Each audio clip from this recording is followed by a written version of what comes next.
శ్రీ గురుభ్యో నమ శ్రీ గణేశాయ నమ. అందరూ హనుమాన్ చాలీసా ఎలా పుట్టిందో తెలుసుకోవాలని కుతూహలంగా ఉన్నారా? అయితే మీ ముందుకు వస్తున్నాను, మీ రవి శర్మ. అందరూ తెలుసుకోండి. కార్యసిద్ధి, శత్రువుల జయం కోసం ప్రతి ఒక్కరూ కూడా ఆంజనేయ స్వామిని ఎక్కువగా ఆరాధిస్తాం.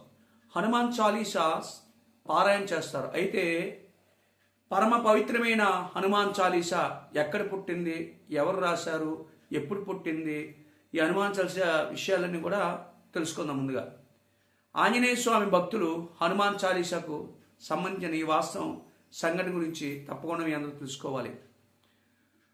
1600 AD సమయంలో అక్బర్ చక్రవర్తి కాలంలో జరిగిన సంఘటన ఏమిటి? రామచరిత్ మానస్ సంఘటన ఇది. ఎందుకంటే అపురూపమైన గ్రంథాలను అనుసరించి రామభక్తుడు శ్రీ తులసీదాస్ అందరికీ తెలిసిన విషయం. అయితే ఆయన ఎక్కడికి వెళ్ళి అక్కడ ఆయన చూడడం కోసం జనం ప్రాకులాడేవారు. అయితే రామదాసు తులసీదాసు ఒకసారి ఆయన మధురికి వెళ్తూ మార్గమధ్యంలో చీకటి పడే వరకు రాత్రి ఆగ్రాలో బస వేశాడు. తులసీదాసు ఆగ్రాకు వచ్చేసరికి ప్రజలకు తెలిసింది. ఇవి విన్న జనమందరూ కూడా ఆయన దర్శనం కోసం వచ్చారు.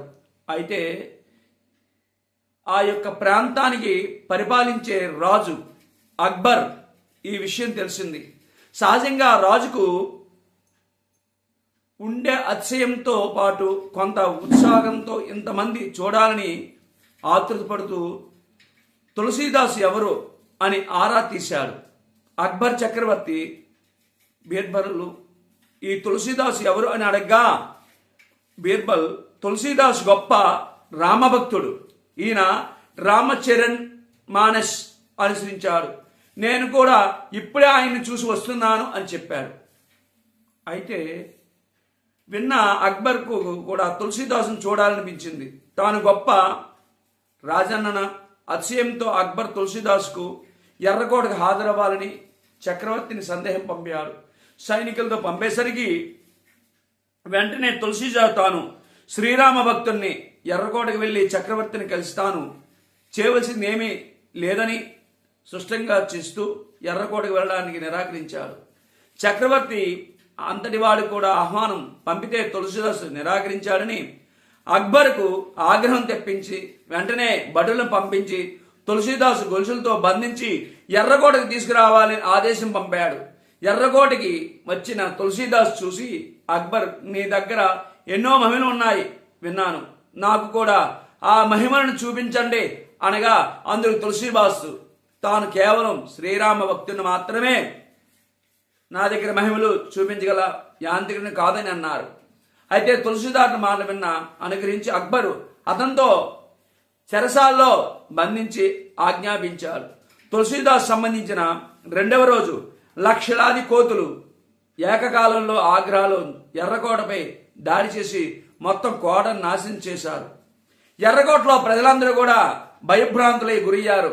ఎర్రకోటపై వానర సైన్యం దాడి చేస్తూ ఉండగా విషయం తెలుస్తున్న అక్బర్ బీబర్ కేవలం పిలిచి ఏం జరుగుతుంది అడగా, రాజుగారు, మీ తులసీదాసు మహిమలను చూడాలనుకుంటున్నారా కదా, అదే జరిగింది ఇది చెప్పాడు అక్బరు. వెంటనే తులసీదాసును చెరసాల నుంచి బయటికి రప్పించి, అయ్యా, ఖాదీఖానా నుండి విముక్తి చేయండి అని తులసీదాసు వచ్చి బీర్బల్తో మాట్లాడుతూ తాను ఏం నేరం చేశాడు, చెరసాల్లో పాలయ్యాడు.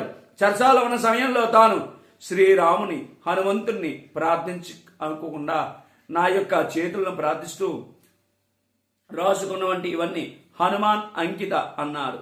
అలాగే తాను వ్రాసిన 40 శ్లోకాలు తనను ఎలాగైతే కష్టం నుంచి బయటికి పడేస్తాయో అలాగే ఎవరైనా ఆపదలు కష్టాల్లో సంభవించినప్పుడు 40 శ్లోకాలు పారాయణ చేస్తే వారికి బాధలు కష్టాలు తీరిపోతాయని ఈ శ్లోకం సంప్రతి హనుమాన్ చాలీసా అని పేరు పెట్టారు.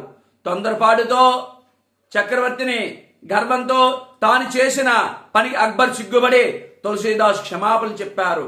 అంతేకాకుండా అతనికి పూర్తి గౌరవం రక్షణతో మధుర పంపాడు. అందుకే హనుమాన్ చాలీసా పారాయణ చేసి ప్రతి ఒక్కరు కూడా హనుమాన్ అనుగ్రహాలు పొందండి. కష్ట సుఖాల నుంచి నివారణ అవుతుంది. మీరు అనుకున్న కార్యం జరుగుతుంది. కాబట్టి ప్రతి ఒక్కరు కూడా ఆంజనేయ స్వామి వారిని ఎక్కువగా ఆరాధించండి, పూజించండి. హనుమాన్ యొక్క మంత్రాన్ని ధ్యానం చేయండి. ఓం వాయుపుత్రాయ విద్మహే శ్రీరామ రక్షాయ ధీమహి తన్నో అంజనీ ప్రచోదయాత్. అతులిత బలానంద వాయుపుత్ర సుగ్రీవ శ్రీరామదూత శిరసా నమామి. భోలో హనుమాన్ జై.